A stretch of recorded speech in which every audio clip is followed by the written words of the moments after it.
May 7-Eleven dito sa Ngongping Village. Ay, may bus pala. Sabi ng bus. Ngongping Village. Necklace and bracelet. Yeah. Necklace or bracelet. Necklace beautiful. Yeah, I show you this one.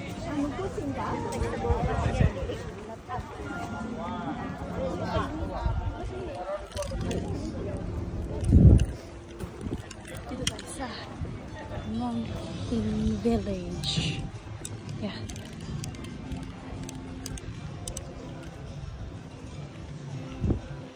Lalakad tayo papunta dun sa Buddha for the experience. For the experience and for memories. Because why not? Sa kaka-deserve natin dito.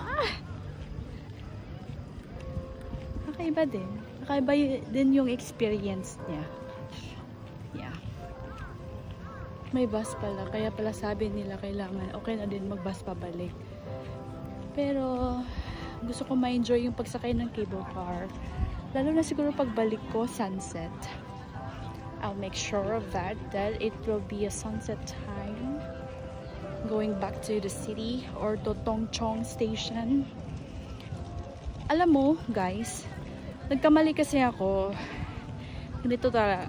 Yeah, it's an adventure.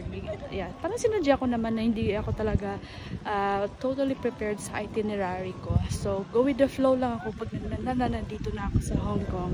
So nangyari kanina, since today yung for Ngongping 360 ko, and then yun nga, hindi ko alam kung saan, paano, tsaka na-research ko muna siya, tsaka basta may experience ako na hindi ko makalimutan yun.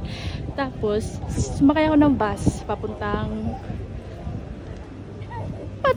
Terminal 1 Airport. So at least I have idea para sa Friday mag-bus na lang ako instead of express, Terminal Express or ganun.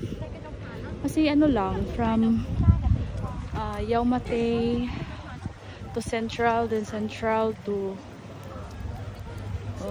Lantau, to Ngongping. And then bus na, malapit na lang man siya. Yung bye-bye, malapit na.